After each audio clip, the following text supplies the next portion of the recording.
अभी बोलूँगा माननीय, मैं बताऊँगा, मैं उस पर ही बोलूँगा। माननीय सभापति, मैं धन्यवाद देता हूँ आपको कि आपने मुझे बहुत महत्वपूर्ण विषय पे बोलने का मुझे मौका दिया। अभी मैं तमिलनाडु के डीएमके की माननीय सदस्य कानिमोझी जी को मैं सुन रहा था और उन्होंने, मैं उनको धन्यवाद देता हूं कि कई महत्वपूर्ण बातें उन्होंने रखी और अभी भी उनको अपनी अच्छी बातों के लिए बधाई मिल रही है। हमें खुशी है इस बात की कि विपक्ष में जो लोग हैं उनको बधाई मिल रही है, लेकिन सत्ता पक्ष के लोग जब बोल के जा रहे हैं तो उनके सदस्य भी उन्हें बधाई नहीं दे रहा कोई। अध्यक्ष महोदय, मैं धन्यवाद देता हूं आपका भी, और क्योंकि मैं उनकी बात सुन रहा था, उनकी बात सुनने से मुझे कुछ याद आया। मैं ये कहना चाहता हूं 2 लाइनों में कि मैं दुनिया को मनाने में लगा हूं। अध्यक्ष महोदय, मैं भारतीय जनता पार्टी के लिए बता रहा हूं ये लाइनें कि मैं दुनिया को मनाने में लगा हूं, मेरा घर मुझसे रूठा जा रहा है। मैं दुनिया को बनाने में लगा हूं, मेरा घर मुझसे रूठा जा रहा है। अध्यक्ष महोदय, बात शुरू करने से पहले मैं सबसे पहले भारत की सेना, उसका आभार, उसका धन्यवाद देना चाहता हूं। दुनिया में साहसी फौजों में गिनती अगर होती है तो हमारी भारत की सेना सबसे आगे दिखाई देगी। उनके पराक्रम पर, उनकी वीरता पर, उनके अदम्य शौर्य पर हमें सबको गर्व है। कोई ऐसा भारतीय नहीं होगा जिसको गर्व न हो। हमें अपनी फौज पर गर्व है और हमें इस बात के लिए भी गर्व है कि जब सेना ने अपना ऑपरेशन शुरू किया तो पाकिस्तान के जितने भी टेररिस्ट कैंप थे उन पर अटैक किया गया। न केवल पाकिस्तानी कैंपों को नष्ट किया गया, बल्कि पाकिस्तानी जो एयरबेस हैं उन तक पहुंच गए, उनको भी नष्ट किया, ध्वस्त किया। और जब हमारी फौज पाकिस्तान को हमेशा हमेशा के लिए एक पाठ पढ़ा सकती थी, एक ऐसा संदेश जाता कि भविष्य में पाकिस्तान कभी ये हिम्मत नहीं जुटा पाता, और ऐसा भी लगा हम लोगों को, क्योंकि अध्यक्ष महोदय, जब हम बड़े बड़े राष्ट्रीय चैनलों को देखते हैं तो उन चैनलों से ये लग रहा था कि कराची हमारा हो गया है, लाहौर हमारा हो गया है। किसी चैनल ने किसी को ये भी बताया कि हमने उनको पकड़ भी लिया है। जो कमेंट्री, जो विजुअल्स थे, वो ऐसा लग रहा था कि अध्यक्ष महोदय अब पीओके हमारा हो जाएगा। हालांकि सरकार के इंजनों को मैं टकराता हुआ देखता हूं। हो सकता है ये मेरा भ्रम हो, लेकिन पीओके के मामले में सभी इंजन हमें एक दिखाई देते हैं, और जहां पीओके पे पहुंचने तक की बात थी, कुछ लोग तो पीओके पर ये कह रहे थे कि हमारा कब्जा हो जाएगा, 6 महीने का केवल हमें मौका मिल जाए। ये अफसर सरकार आखिरकार पीछे कैसे हट गई, और क्या कारण था कि सरकार को सीज फायर का ऐलान करना पड़ा? अध्यक्ष महोदय, हमें उम्मीद थी कि सरकार सीज फायर करेगी, सरकार ऐलान करेगी, लेकिन इनकी मित्रता बहुत है। बहुत गहरी मित्रता है और उसका परिणाम ये है कि इन्होंने अपने मित्र से ही कहा कि आप ही सीज फायर अनाउंस कर दीजिए, हमारी कोई जरूरत नहीं है, हम सीज फायर आपसे ही स्वीकार कर लेंगे। आखिरकार किस दबाव में ये सरकार स्वीकार कर रही है? वैसे तो अध्यक्ष महोदय, आज जिस विषय पर बोलने के लिए मैं खड़ा हुआ हूं, दरअसल वो विषय होना ही नहीं चाहिए था। ये दुर्भाग्यपूर्ण है कि आजादी के इतने साल बाद भी ऐसे मुद्दे बने हुए हैं। ये बात अध्यक्ष महोदय पक्ष विपक्ष की नहीं है, देश की सुरक्षा की है, जनता के जीवन और रक्षा की है। हम सब मिलकर के कोई ऐसी नीति रणनीति बनाते क्यों नहीं है जिससे सीमाएं हमेशा हमेशा शांत रहें। लेकिन पहलगांव की घटना ने साबित कर दिया है कि लापरवाही देशवासियों की जान ले सकती है। और अभी जब मैं सुन रहा था और बहुत ही उत्तेजित भाषा में जब जवाब मिल रहा था, उत्तेजित भाषा इसीलिए बोल रहे हैं कि जनता सम्मोहित हो जाए, जनता स्वीकार करने लगे। लेकिन सच्चाई ये नहीं है। आप कितना भी उत्तेजित बोलें, देश की जनता समझ रही है। ये सही है कि जनता के इमोशंस का लाभ आप उठा रहे हैं शासन करने के लिए। जनता का इमोशन का लाभ उठाती है सरकार। मुझे याद है कि जिस दिन पहलगाम हमला हुआ, उस दिन वहां का हर पर्यटक पूछ रहा था, जो पर्यटक पूछ रहे थे कि खतरों के बीच मेरी रक्षा करने वाला कोई वहां क्यों नहीं था। आखिरकार ये सबके मन में सवाल यही है कि जिस समय घटना हुई, आखिरकार उन्हें बचाने वाला कोई क्यों नहीं था। और जो सरकार ये दावा करती है, 370 के बाद ये कहा सरकार ने कि भविष्य में कोई आतंकवादी घटना नहीं होगी, वहां टूरिज्म बढ़ेगा। जितने लोग वहां गए वो सरकार के भरोसे पे गए थे, वो सरकार के आश्वासन पे गए थे। और आखिरकार सिक्योरिटी लैब्स की जिम्मेदारी कौन लेगा? अध्यक्ष महोदय, सबसे बड़ा सवाल यही है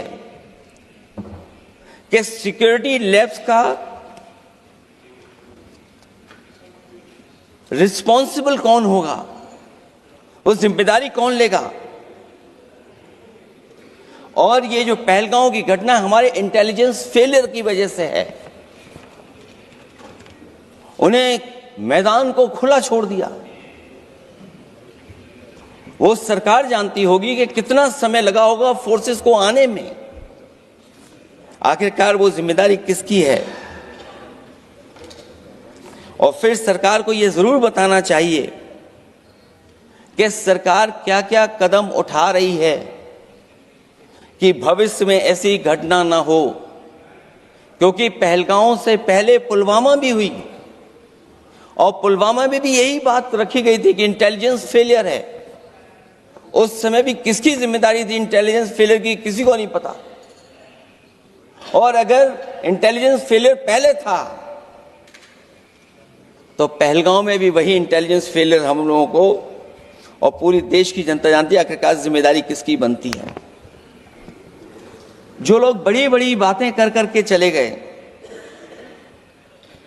कम से कम देश के सामने एक सबसे महत्वपूर्ण सवाल, उसका जवाब सरकार की तरफ से आना चाहिए। क्योंकि हमारी सीमा पर जो सुरक्षा है, जो रक्षा करने वाले हमारे सेना के लोग हैं, वो हमारी सीमाएं सुरक्षित रखते हैं। लेकिन हमारे भारत का क्षेत्रफल क्या है और सरकार को कम से कम ये जानकारी देनी चाहिए सदन को, देश की जनता को, कि जिस समय सरकार में ये भारतीय जनता पार्टी आई है और आज जब हम सदन में चर्चा कर रहे हैं तो हमारे भारत का क्षेत्रफल क्या है, कम से कम क्षेत्रफल पता होना चाहिए। क्योंकि जब हम सवाल पूछते हैं, और जो सवाल पर्यटक पूछ रहे थे कि कुछ ऐसे लोगों को सरकार की ओर से चारों तरफ से चाक चौबंद सुरक्षा घेरा क्यों दिया जाता है, वो जो बाद में ठग साबित होते हैं, जो हमारी रक्षा क्यों नहीं की गई। पहलगाम के दूसरे दिन की जिस तरह की राजनीतिक कार्टून, क्योंकि जिस तरह का लाभ लेना चाहते हैं भारतीय जनता पार्टी के लोग, हम सब ने देखा कि पहलगाम के दूसरे दिन ही जिस तरह का राजनीतिक कार्टून भाजपा के ऑफिशियल हैंडल से पब्लिश किया गया और हमारे द्वारा घोर आपत्ति किए जाने पर हटाया गया, उसने साबित कर दिया कि भाजपा के लोग भी जानते हैं कि दुख की इस घड़ी में उन्होंने देश की भावनाओं के साथ बेहद शर्मनाक खिलवाड़ किया है। भाजपा बताए कि ऐसे संवेदनहीन लोगों के खिलाफ उन्होंने क्या कार्रवाई की है।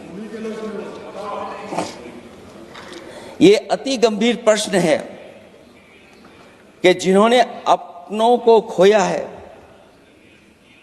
उन पर दबाव डाल करके बयान भले बदलवा दिए जाएं, लेकिन भाजपा याद रखें, बयान बदलवाने से सच नहीं बदल जाता है।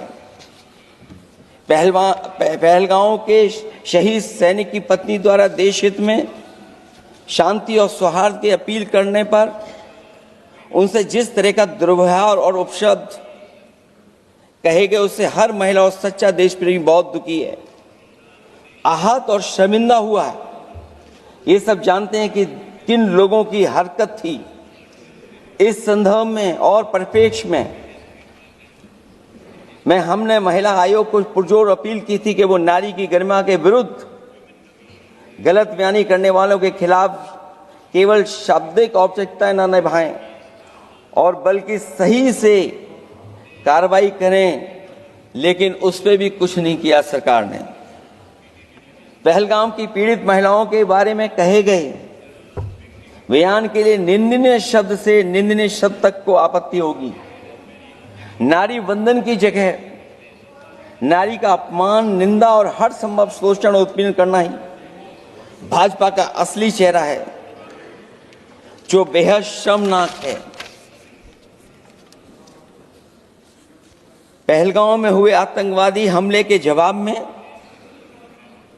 एलजी साहब ने कहा कि वो इंटेलिजेंस फेलियर है, लेकिन यह नहीं बताया कि फेलियर क्यों हुआ है। अध्यक्ष महोदय, मैं उम्मीद करता हूं कि सरकार का यह जवाब जरूर आए कि फेलियर क्यों हुआ है। ऑपरेशन सिंदूर के नाम पर जो प्रचार किया गया वो भी निंदनीय है। सच तो यह है कि ऑपरेशन सिंदूर का होना ही सरकार की विफलता का प्रतीक है। इससे बड़ी विफलता सरकार की कोई नहीं हो सकती कि अध्यक्ष महोदय हम और आप सब मिलकर के बैठ करके सिंदूर ऑपरेशन पर बहस करें, चर्चा करें। ऑपरेशन सिंदूर के दौरान विदेशी लोगों ने दावा किया कि उन्होंने उसे रुकवाया है। ये बात कई बार माननीय सदस्यों की तरफ से आई है कि आखिरकार किसने रुकवाया। हमसे हमारी संप्रभुता खंडित हुई है। संप्रभुता ही स्वतंत्रता की सुनिश्चित करती है। इधर आज़ादी के अमृतकाल का ढिंढोरा पीटा जा रहा है, उधर हमारी इंटीग्रिटी को चुनौती दी जा रही है। देश की विदेश नीति पूरी तरह फेल है। ऑपरेशन सिंदूर और पहलगाम की घटना पर दुनिया के किसी भी देश ने हमारा साथ नहीं दिया। ये हमारी विदेश नीति का संकट काल है। हमारे पड़ोसी देश या तो अतिक्रमण कर रहे हैं या हमारे साथ नहीं खड़े हैं। और अध्यक्ष महोदय, जो हमारे मंत्री जी हैं, जिनका क्षेत्र बिल्कुल सीमा पर है, उनसे बेहतर कोई नहीं जानता होगा कि आखिरकार पड़ोसी देश कितना हमारी सीमाओं पर अतिक्रमण कर रहा है। गंभीर नहीं है। समाजवादियों ने हमेशा देश की सरकारों को चिताया है कि असली चुनौती और प्रतिद्वंद्विता किस देश से है, कौन पूर्वोत्तर की सीमाओं में इंक्रोचमेंट कर रहा है। सरकार को ऐसे मामलों में साहस और समझदारी से काम लेना होगा, सीमाओं से समझौता नहीं करना चाहिए। आज सरहदों के साथ देश के कारोबार को भी चुनौती मिल रही है। सरकार को आगे बढ़कर के उसका समाधान करना है, 2 कदम पीछे करने नहीं है। अध्यक्ष महोदय, जो हम लोगों को सुनने में मिलता है, ये सरकार जवाब दे कि आखिरकार जो पाकिस्तान है उसके पीछे कौन सा देश खड़ा है। आखिरकार हमें चीन से उतना ही खतरा है जितना हमारे देश में आतंकवाद से खतरा है। सरकार की जो नीतियां हैं, सरकार के जो फैसले हैं, वो कहीं ना कहीं ऐसे हैं जो हमारा सीमाओं का अतिक्रमण कर रहा है, उसी की व्यापारिक गतिविधियों पर मदद करने का काम करते हैं। सरकार को अपनी आर्थिक नीतियों के लिए गंभीरता से पुनर्विचार करना होगा। हमारा व्यापार कारोबार मजबूत होगा तो कोई हमें चुनौती नहीं दे पाएगा। बात केवल $1 ट्रिलियन की नहीं, बल्कि देश की सुरक्षा और आत्मनिर्भरता की होनी चाहिए। एक तरफ स्वदेशी की नीति को इस प्रकार सरकार ने ताक पर फ्री ट्रेड की बात की है, तो दूसरी तरफ मैन्युफैक्चरिंग की जगह देश को ट्रेडर कंट्री बनाकर छोड़ दिया है। यही देश के बेरोजगारी की वजह भी है। ट्रेडर्स की मुनाफाखोरी और चंदा वसूली की वजह से महंगाई बढ़ रही है। आर्थिक मामलों में ये सरकार पूरी तरह फेल हो चुकी है। भ्रष्टाचार के कारण हर जगह सड़कें और पुल ध्वस्त हो रहे हैं, टंकियां गिर रही हैं और करप्शन जगह जगह लीक होकर के टपक रहा है। मैं ये जरूर कहना चाहूंगा इस समय पर कि कुल मिलाकर सरकार को अपनी राजनीतिक, आर्थिक और सामाजिक नीतियों के लिए एफआईआर जरूर करना चाहिए। सरकार को अपनी राजनीतिक, आर्थिक और सामाजिक नीतियों के लिए एफआईआर लाने की जरूरत है। वो हर बार ये कहकर नहीं बच सकती कि चूक हुई है, क्योंकि हर बार सरकार ये कोशिश करती है कि इन घटनाओं से बच जाएं हम, केवल चूक कहकर करके। केवल हमारी सीमाएं जो पाकिस्तान से जुड़ी हैं, वहां तो आतंकवाद का हमेशा खतरा ही रहता है, लेकिन जो दूसरी सीमाएं हमारे देश की जुड़ी हुई हैं, उनसे भी हमारे देश को लगातार खतरा बढ़ता चला रहा है। आज अपनी सीमा की स्थिति गलवान से पहले की स्थिति तक भी नहीं लौटी है। जो पहले स्थिति थी वहां ये सरकार नहीं पहुंच पाई है। वास्तविक में नियंत्रण रेखा के कई क्षेत्रों में महत्वपूर्ण बफर जोन जब भारतीय गश्ती के लिए उपलब्ध नहीं है, तो पूर्वी लद्दाख में अतिरिक्त भारतीय तैनाती जारी है, जिससे सेना को सैनिकों की भारी कमी का सामना करना पड़ रहा है।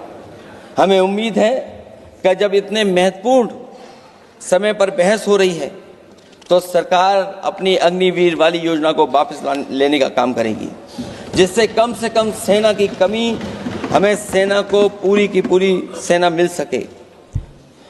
जनवरी में अपनी वार्षिक प्रेस वार्ता में जब सेना प्रमुख ने से ये पूछा गया, तो उन्होंने जवाब डालते हुए कहा कि गश्ती से जुड़े फैसले अब स्थानीय कमांडरों पर छोड़ दिए गए हैं। जैसे भारत की सीमाओं की पवित्रता अब राजनीतिक नेतृत्व का नहीं, बल्कि स्थानीय सेवा अधिकारियों का मामला रह गया है।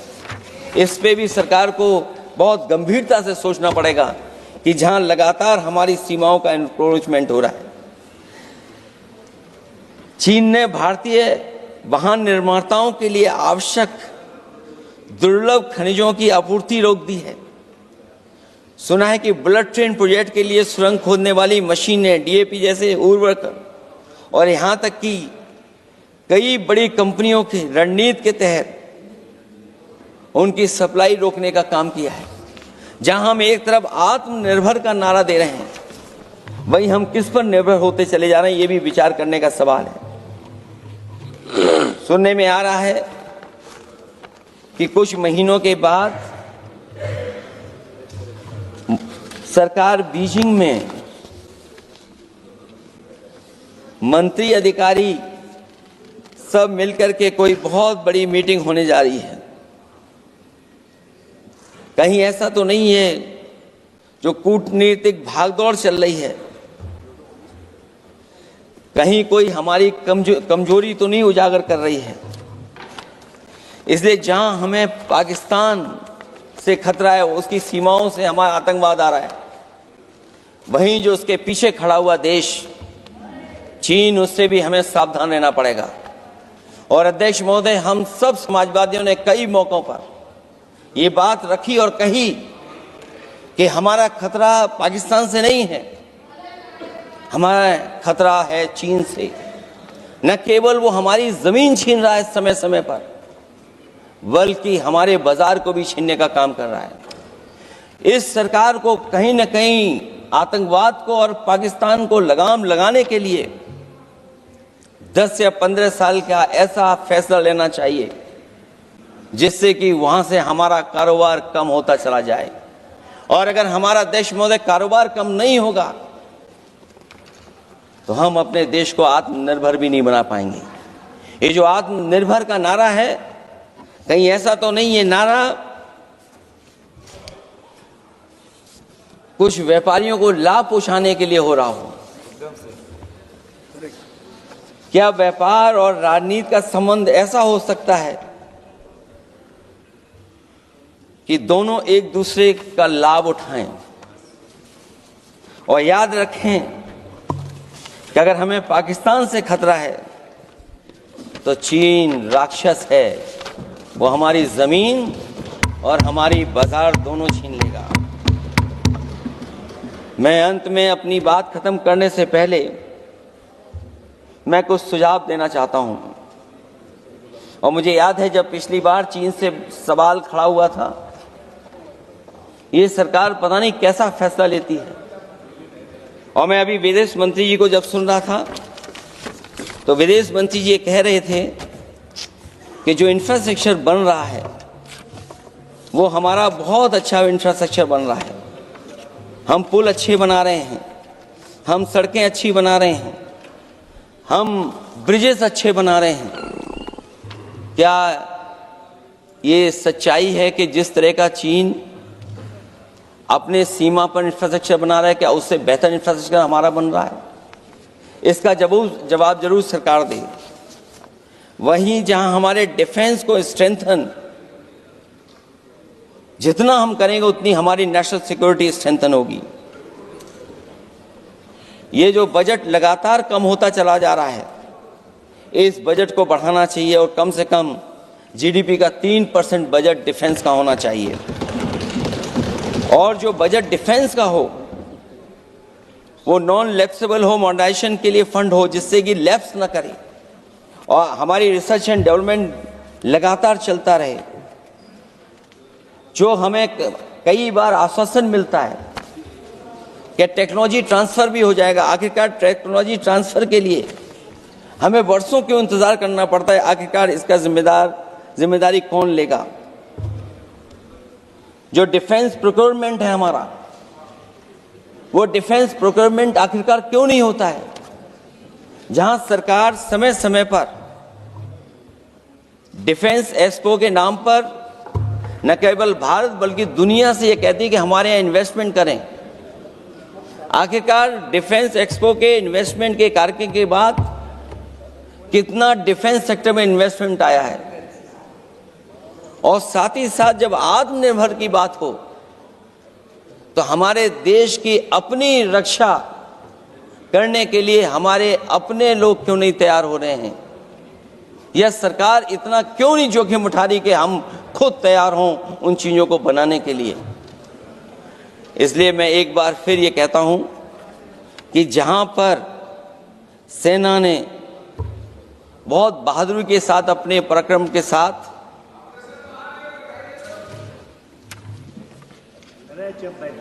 पराक्रम, वीरता और अदम्य शौर्य की जो उन्होंने परिचय दिया, उसके लिए फौज को मैं बधाई देता हूं।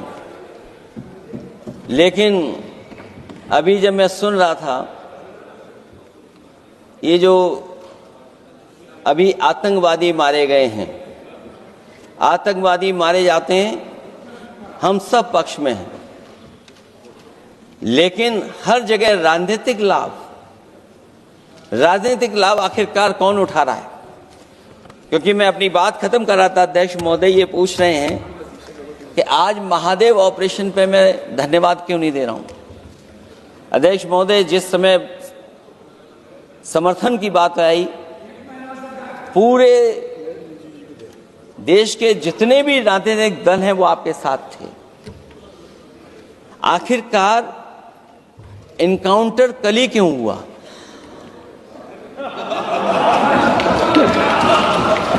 और अध्यक्ष महोदय, फिर वही बात मैं दोहराऊं जिसकी वजह से पहलगांव हुआ, जिसकी वजह से पुलवामा हुआ। अगर ये इतना ही टेक्नोलॉजी और इन सब चीजों को समझते हैं और जानते हैं, इतना ही टेक्नोलॉजी और इन चीजों को सब समझते हैं, तो आखिरकार अध्यक्ष महोदय, पुलवामा में जो गाड़ी में RDX आया, वो गाड़ी आज तक क्यों नहीं पकड़ी गई? और शायद भारतीय जनता पार्टी के लोग ये जानते होंगे कि बहुत सारे विभाग सरकार के होते हैं, सैटेलाइट इमेजेस देते हैं। अगर आज भी भारतीय जनता पार्टी चाहे तो पुलवामा में जो गाड़ी आई है, सैटेलाइट इमेजेस से वो पता कर सकती है कि वो किस रास्ते से वो गाड़ी आई थी। आप हिम्मत क्यों नहीं जुटा पा रहे हैं उसके लिए?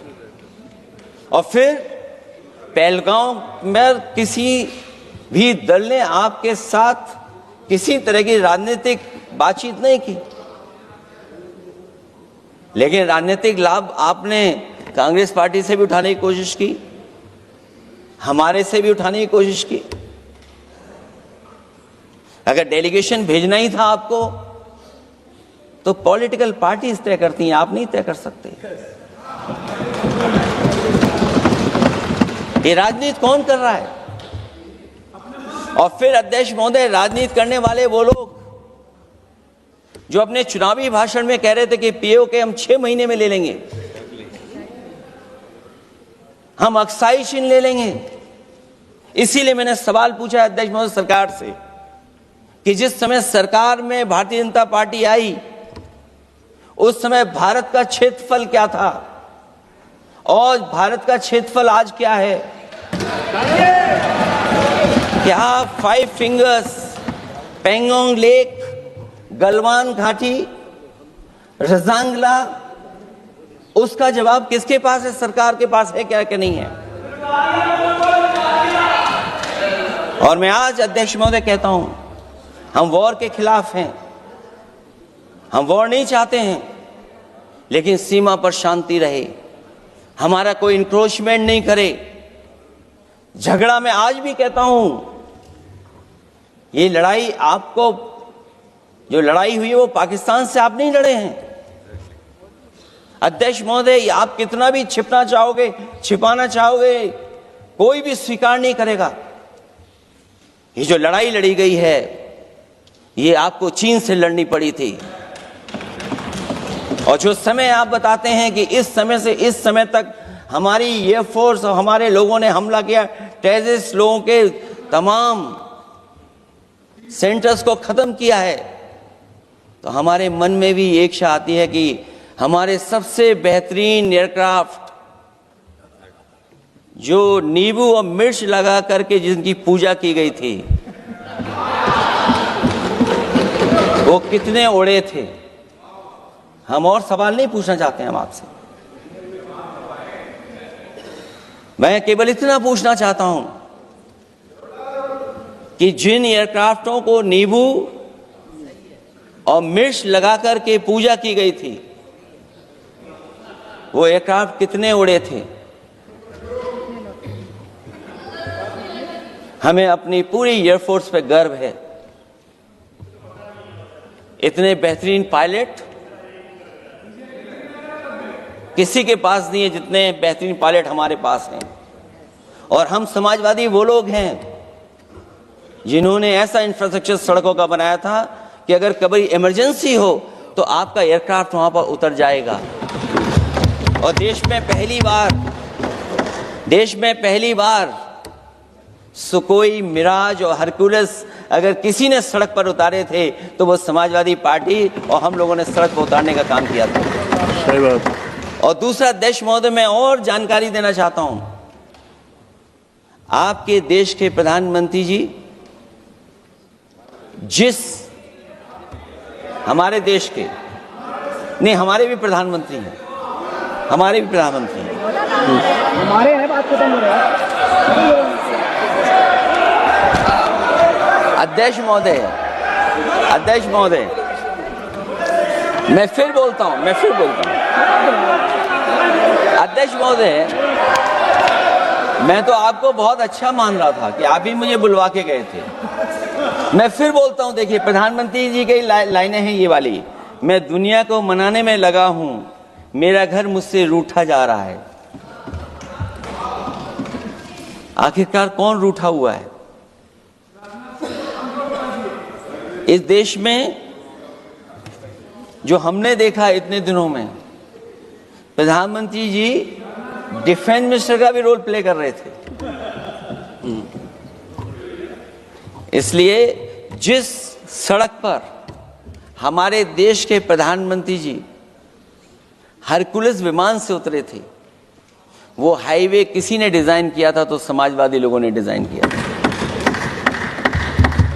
यूपी में तो डिजाइन हो गया एक और, लेकिन देश में क्यों नहीं ऐसी सड़कें बन रही जहां पर इमरजेंसी के समय पर एयरफोर्स इसको इस्तेमाल कर सके?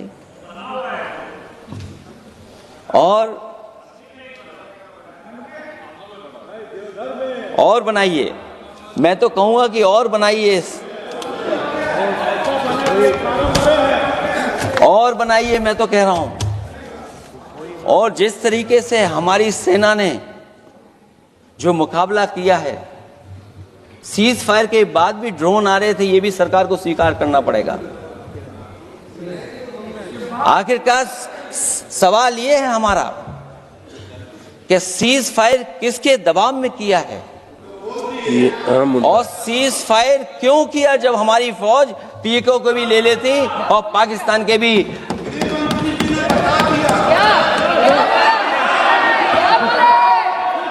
अध्यक्ष महोदय, सीज फायर आपके मंत्री जी ने नहीं किया, सीज फायर आपके मंत्री जी की तरफ से नहीं आया, क्योंकि हमारे मंत्री जी वो सोशल मीडिया को देखते नहीं हैं। सबसे पहले सोशल मीडिया पे बात आई थी, आपको 1 घंटे बाद किसी ने पढ़ के बताया होगा।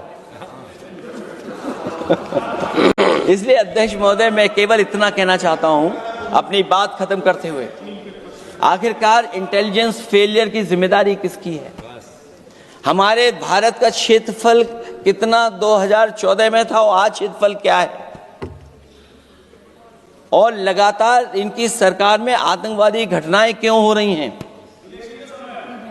और हमारे देश को खतरा पाकिस्तान से तो है ही है, लेकिन उससे ज्यादा खतरा हमारा चीन से है। आखिरकार चीन से मुकाबले के लिए आपकी तैयारी क्या है? मुझे उम्मीद है कि जब सिंदूर ऑपरेशन पर सरकार की तरफ से जवाब आए तो इन सवालों का जवाब आए। बहुत बहुत धन्यवाद आपका। छोटा सा